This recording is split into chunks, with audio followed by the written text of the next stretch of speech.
De Vayera, c'est pour nous apprendre une toute nouvelle Mida. On connaît le monde tient sur 3 pieds, Torah, Avoda, Miud Rasadim. Parashat Vayera, c'est la paracha du Chesed. D'Avraham Avinu avec les invités. On sait que Elud Varim Shein Lahem Shiur. Il y a des choses qui n'ont pas de limite. Talmud Torah n'a pas de limite. Chaque chose que tu fais à Talmud Torah, même si j'ai qu'une minute, une minute c'est aussi. Alors que si c'est, je sais pas, matzah, si tu as moins quelques années, c'est rien. Mais là, il n'y a pas de shiur. Ce que tu fais dans le Talmud Torah, c'est bien. Dans le Tfila, c'est bien. Et dans le Chesed aussi. Autant que tu feras, c'est bien. Tu peux faire énorme. C'est jamais assez. Hachef d'Achiv a filumé à Pamim. Il y a mon voisin qui a une poule qui s'enfuit toujours. Chaque fois, j'ai déjà rendu 5 fois, j'ai déjà couru après, j'ai ramené la poule. Après, je lui dis, monsieur, ça suffit. La Torah dit, non, ça ne suffit pas. Hachef d'Achiv a Pamim. Tu lui rapportes. Il n'y a pas de gvoul à Chesed, il n'y a pas de limite. Quand la Torah nous demande dans Chesed, fais ce que tu veux, ce que tu dois faire. Il n'y a pas de limite, dire c'est trop. Ce qu'on fait en Chesed, c'est une mitzvah. Bien sûr, ça va être une mitzvah. Il faut savoir gérer entre cette mitzvah et la mitzvah de Talmud Torah, puisque les deux sont illimités. Nous connaissons le klal dans la Mishnah, dans la Gemara, dans Moed Katan. Chaque mitzvah que tu ne peux pas faire par quelqu'un d'autre et qui ne peut pas attendre, c'est Doré Talmud Torah. Mais si ça peut attendre, ferme jamais ta Gemara, tu vas faire après.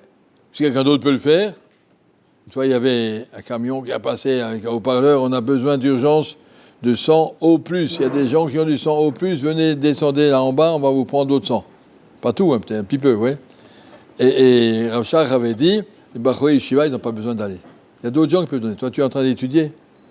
S'il n'y a personne d'autre, un sang très spécial, je ne sais pas, A au plus, moins, je ne sais pas quoi.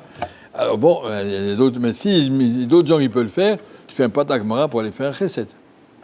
C'est seulement mitzvah overet chez Efshal de Acher, c'est le Talmud Torah. En tout cas, lorsqu'on est arrivé et confronté à une mitzvah de chesed, chez Enlokvoul, il n'y a pas de limite, combien qu'on peut faire, on regarde Avraham Avinu. Regardez le plus impressionnant pour moi, il y a beaucoup d'histoires sur Avraham Avinu.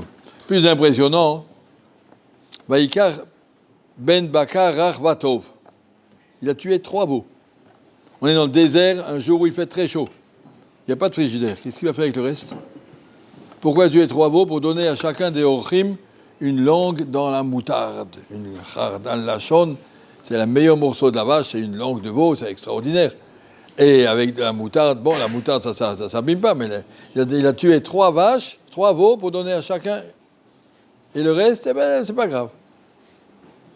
C'est-à-dire que pour faire du chesed, il n'y a pas de limite. Je sais que ces gens-là, ça leur ferait plaisir, eh bien, je peux me le payer, je le fais. C'est inimaginable.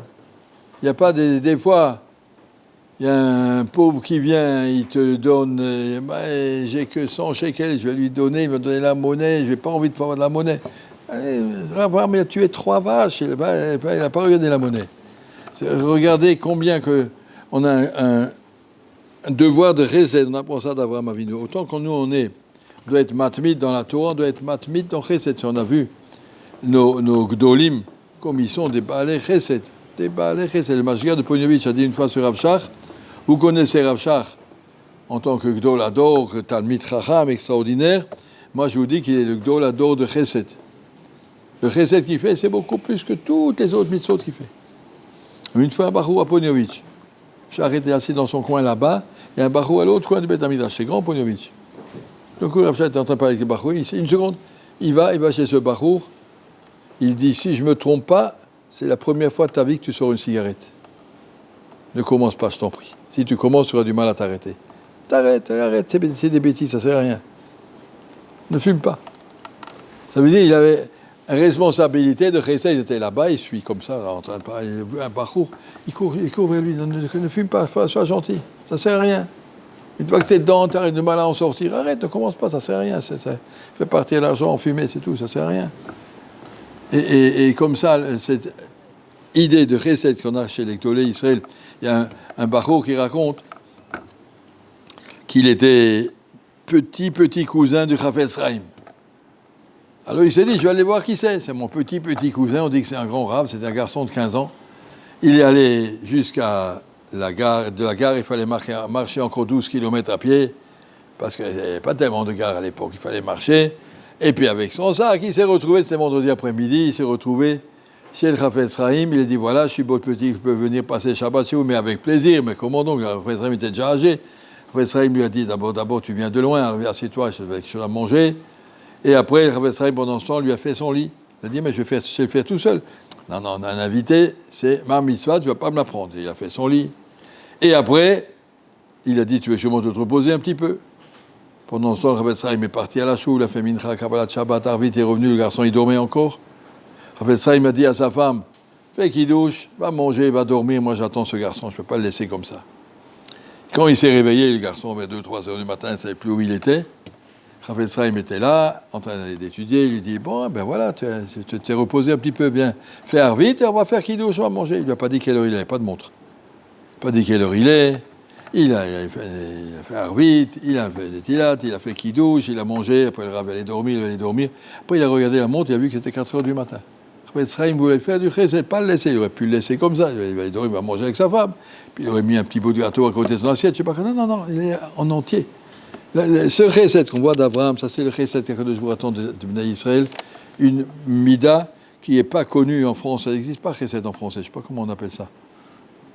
Le contraire, on appelle égoïsme, mais je ne sais pas que c'est. Chesed, c'est être bon, être gentil, être utile, être efficace.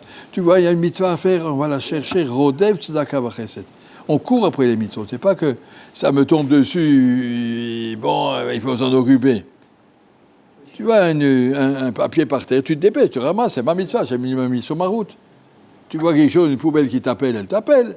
Elle peut passer à côté, tu peux dire, elle m'appelle quelqu'un d'autre peut le faire. Mais si tu sais que c'est un mitzvah, alors c'est un cadeau qu'Hachem t'envoie. Chesed, ce sont des occasions que Akadosh Baruch Hu a pour nous faire grandir, nous sortir de notre égoïsme. Par nature, l'homme, il est égoïste, je vis ma vie, je suis tranquille, je n'ai pas envie, laissez-moi tranquille. Et Akadosh Baruch Hu t'a donné la possibilité. Et le plus grand chesed qu'on peut faire, c'est quoi? Le plus grand chesed pour quelqu'un qui nous aime. Qui c'est qui nous aime le plus au monde? Akadosh Baruch Hu. Et la Torah nous dit, n'abandonne pas le chesed que tu peux faire, Akadosh Baruch Hu, le plus grand chesed, étudier la Torah. Shlosha, Akadosh Baruch Hu boché, il y a des gens pour qui Akadosh Baruch Hu pleure. Mishachol la sok batora venosek. Shem te dit, je t'ai mis une gemara, je t'ai mis une chaise, je t'ai mis une chavruta. Et tu bavardes, et tu sors, et tu rentres. Akadosh Baruch Hu pleure. Le beau cadeau que je t'ai fait, tu n'en sers pas. Alors, tu peux faire un chesed à Akadosh Baruch Hu si tu étudies la Torah. Sentir que tu veux faire quelque chose, pas pour moi, pour le caveau d'Akadosh Baruch Hu. Cette mida de chesed d'Apprend d'Abraham, il faut savoir s'en servir dans toutes les directions. Si un jour vous voudrez vous marier, il faut comprendre que le mariage c'est un acte de chesed. Je ne me marie pas pour moi, pour recevoir. Je ne me marie pas par tout ce que je donne, je veux la symétrie. Je donne pour donner. On donne pour donner à quelqu'un en face de toi qui est misken. Une femme, elle n'a pas Kidouche, elle n'a pas les tefilines, elle n'a pas la Torah, pas le limoud. Qu'est-ce qu'il lui reste? Il lui reste qu'elle a un mari, mais si même le mari, ça ne va pas. Donc on doit compléter tout ce qui manque. Chesed, ça veut dire donner autour de soi tout ce qui manque. Tout ce qui manque autour de moi, il y a des gens à qui je peux être utile. Être utile, ça c'est ce qu'on appelle être chesed. Comprendre combien que c'est important, c'est pas en plus. C'est une des bases, comme tu comprends que la Torah c'est important et la Tfila c'est important, le chesed c'est important. Être utile, être Khalila, le contraire, surtout pas être mazik aux autres, pas être, comment on appelle ça, Gezel Shena, empêcher les gens de dormir, faire du bruit, entrer dans la chambre, allumer la lumière, mais il y a des gens qui dorment, laissez tranquille. C'est le contraire de chesed.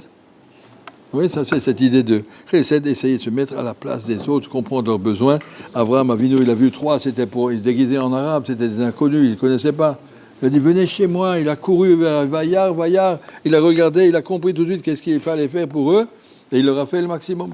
Ça, c'est ce qu'on appelle Midat HaChesed, qu'on arrive à comprendre l'importance de cette mitzvah. Merci beaucoup.